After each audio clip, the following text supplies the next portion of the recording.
Everyone, welcome back to my channel be you study point. आज हम देख रहे हैं हिस्टोरिकल नॉवल। आज हम हिस्टोरिकल नॉवल को पढ़ेंगे, समझेंगे, इसके मीनिंग को समझेंगे और समझेंगे कि इसमें क्या क्या चीज़ें इन्वॉल्व होती हैं। तो चलिए स्टार्ट करते हैं। Historical novel, historical means relating to history. मतलब हिस्टोरिकल का मतलब होता है कि ये क्या होती है। हिस्टोरिकल शब्द से ही आप समझ रहे होंगे कि ये हिस्ट्री से रिलेटेड होता है। As its name suggests, historical novel take its settings and some of character and event from history। जैसे कि इसका नाम जो है वो दर्शाता है कि इसका नाम ही हमें दर्शाता है कि जो इसकी सेटिंग्स हैं और इसके कुछ कैरेक्टर्स हैं और जो उसमें इवेंट इन्वॉल्व होते हैं वो हिस्ट्री से लिए हुए होते हैं। मतलब कि देखिए, जो ये नॉवल होती है इसकी सेटिंग्स ज़्यादातर हिस्टोरिकल पीरियड में रखी जाती है कि उसमें हिस्ट्री के एलिमेंट इन्वॉल्व होते हैं इन टाइप की नॉवल में, इसलिए इन्हें हिस्टोरिकल नॉवल कहा जाता है। But the novel need not to be set wholly in a particular period. देखिए, इन नॉवेल्स को जो है आपने अभी देखा कि इनकी सेटिंग्स और इनके कुछ कैरेक्टर्स जो होते हैं वो हिस्ट्री से बिलोंग करते होते हैं, मतलब हिस्ट्री से रिलेटेड होते हैं कि कहीं पर कोई जगह है वहाँ पर एक हिस्टोरिकल इवेंट हुआ तो वहाँ से रिलेटेड होते हैं। बट यहाँ पर ये एक चीज़ जो है इम्पॉर्टेंट है जानना आपके लिए कि इसका जो है पर्टिकुलरली पूरे तरीके से उसी टाइम पीरियड में या फिर उसी जगह पे सेट होना या उसी कैरेक्टर्स को इन्वॉल्व करना ज़रूरी नहीं होता है। तो यहाँ पे वही दिया गया है, but the novel need not to be set wholly in a particular period. मतलब उसे उसी पीरियड में सेट करने की ज़रूरत नहीं होती है। The novel may contain actual historical character or a mixture of fictional and historical characters।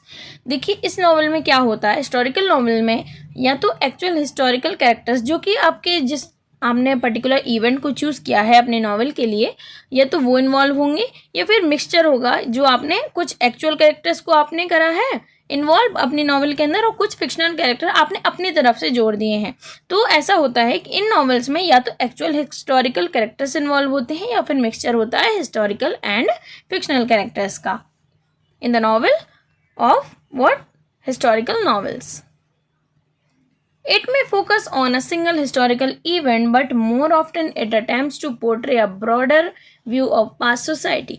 देखिए, इसमें जो है एक हम फोकस देखते हैं कि इसमें मतलब कि मेजर टॉपिक इसका होता है कि ये किसी एक सिंगल हिस्टोरिकल इवेंट को कवर करती है, बट इसका एक और ब्रॉडर व्यू होता है। मतलब इसकी एक और जो है ब्रॉडर जो है हम कह सकते हैं नज़रिया होता है कि ये पास्ट सोसाइटी को जो है अपने जो नॉवेल है उसके अंदर राइटर वो दर्शाना चाहता होता है, तो वो हिस्टोरिकल जो जेनर है उसका इस्तेमाल करता है। मतलब कि वो एक सिंगल हिस्टोरिकल इवेंट को दर्शाता है, बट वो हमें पास्ट सोसाइटी के बारे में जो है कुछ इन्फॉर्मेशन या फिर हमें उसकी जो है झलक दिखाना चाहता है अपनी नॉवेल के अंदर। These kind of novels are usually written at least after 50 years after the real event has awkward. देखिए, ये जो नॉवेल्स होती हैं ये एक इम्पॉर्टेंट पॉइंट है आपके लिए कि ये जो नॉवेल्स होती हैं इन्हें यूजुअली 50 ईयर्स के बाद लिखा जाता है। मतलब देखिए, कोई भी हिस्टोरिकल इवेंट हुआ है जैसे कि, तो उसके 50 ईयर बाद ही जो है उसके बारे में लिखा जाएगा। मतलब कि एटलीस्ट उसको 50 ईयर हो जाएंगे, उसके बाद जो है इन नॉवेल्स में उनके कैरेक्टर्स को, उनके इवेंट्स को, उनकी सेटिंग्स को यूज़ किया जाएगा। तो ये इसमें एक इम्पॉर्टेंट पॉइंट हो जाता है। Sir Walter Scott, a Scottish novelist, sir Walter Scott जो कि स्कॉटिश नॉवलिस्ट हैं, उन्हें फादर ऑफ हिस्टोरिकल नॉवेल्स भी कहा जाता है। सर वॉल्टर स्कॉट को क्या कहा जाता है, फादर ऑफ हिस्टोरिकल नॉवेल्स जो हैं कौन है, sir Walter Scott. The first novel by sir Walter Scott in the historical genre is Waverley, जो कि पब्लिश कब हुई थी, 1814 में, जो सर वॉल्टर स्कॉट द्वारा लिखी गई है। विवर्ली जो है सर वॉल्टर स्कॉट ने लिखी है और इसका जेनर है हिस्टोरिकल जेनर, और इन्हें ही जो है क्या कहा जाता है, फादर ऑफ हिस्टोरिकल नॉवल।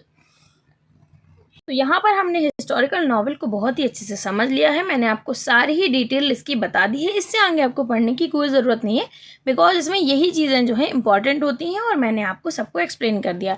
अब जो एक इम्पॉर्टेंट चीज़ बचती है वो है इसकी कुछ एग्जाम्पल्स, जो कि मैं आपको यहाँ पर बता देती हूँ। So some examples are beloved, the last Mughal and the shadow princess. ये जो दो एग्जाम्पल मैंने लिखे हैं ये इंडियन नॉवलिस्ट के जो है एग्जाम्पल हैं, और ये जो आपको बिलव्ड दिख रहा है ये एक अमेरिकन नॉवेलिस्ट द्वारा लिखा गया है। बिलव्ड जो नॉवेल है ये बहुत अच्छी नॉवेल है। इसमें जो है स्लेवरी को दिखाया गया है कि कैसे जो वाइट पीपल हैं, ब्लैक जो कम्युनिटी है उसके साथ कितना बुरा व्यवहार करते थे, उनसे कैसे स्लेव की तरह काम कराते थे, ये इसमें दर्शाया गया है। और द लास्ट मुगल जो है वो 1857 के जो रिवॉल्ट है उस पर बेस्ड एक नॉवल है। और जो शैडो प्रिंसेस नॉवल है वो जो प्रिंसेस जहानारा है उनकी लाइफ पर बेस्ड जो है ये नॉवल है। तो मैंने आपको 3 एग्जाम्पल भी दे दिए हैं, हमने अच्छे से समझ लिया है। आपको एग्जाम्पल को याद रखना बहुत ज़रूरी है, क्योंकि आई थिंक मैं आपको बता देती हूँ कि एग्जाम्पल्स को अपने जो है आंसर शीट में लिखना। जब आप रिटन एग्ज़ाम दे रहे हैं तो आंसर शीट में अगर आप एग्जाम्पल्स को जो है ज्वाइन कर देते हैं अपने आंसर्स के साथ तो इम्प्रेशन अच्छा पड़ता है और टीचर को लगता है कि आपने काफ़ी अच्छे से पढ़ाई की है, इसलिए आपको एग्जाम्पल्स भी पता है। दैट्स वाई मैंने आपको यहाँ पर 3 एग्जाम्पल्स जो है प्रोवाइड करा दिए हैं। तो आपको कैसी लगी ये वीडियो? अगर आपको अच्छी लगी है तो please like share and subscribe ज़रूर कीजिएगा। हमने हिस्टोरिकल नॉवल को बहुत ही अच्छे से समझ लिया है। मैंने आपको सारी ही चीज़ें बहुत अच्छे से समझा दी हैं और इसमें इससे ज़्यादा पढ़ने के लिए और कुछ भी नहीं है। आपको कोई बहुत सारी वीडियो देखने की ज़रूरत नहीं है। आपको क्योंकि बेस पता होना चाहिए, बहुत ज़्यादा एक्स्ट्रा पॉइंट्स को कवर अप करना और अपने माइंड में कैप्चर कर पाना इजी नहीं होता है। बहुत सी चीज़ें जो हैं जब आप एग्ज़ाम देने जाते हैं तो आपको सिर्फ फोकस्ड आंसर देना चाहिए, ना कि इधर उधर की बातें लिखनी चाहिए। तो मैंने आपको एक फोकस्ड कॉन्सेप्ट जो है समझा दिया है। तो अगर आपको ये वीडियो पसंद आया है तो प्लीज़ लाइक शेयर सब्सक्राइब ज़रूर कीजिएगा। अगर आप अभी तक वीडियो देख रहे हैं तो थैंक यू सो मच। और हमारे चैनल BU स्टडी पॉइंट को सब्सक्राइब कीजिए और अपने दोस्तों के साथ भी प्लीज़ इसे ज़रूर शेयर कीजिए। और अगर आपको कोई क्वारी है तो आप मुझे कमेंट सेक्शन में बता सकते हैं। चलिए मिलते हैं नेक्स्ट वीडियो में। Thank you for watching.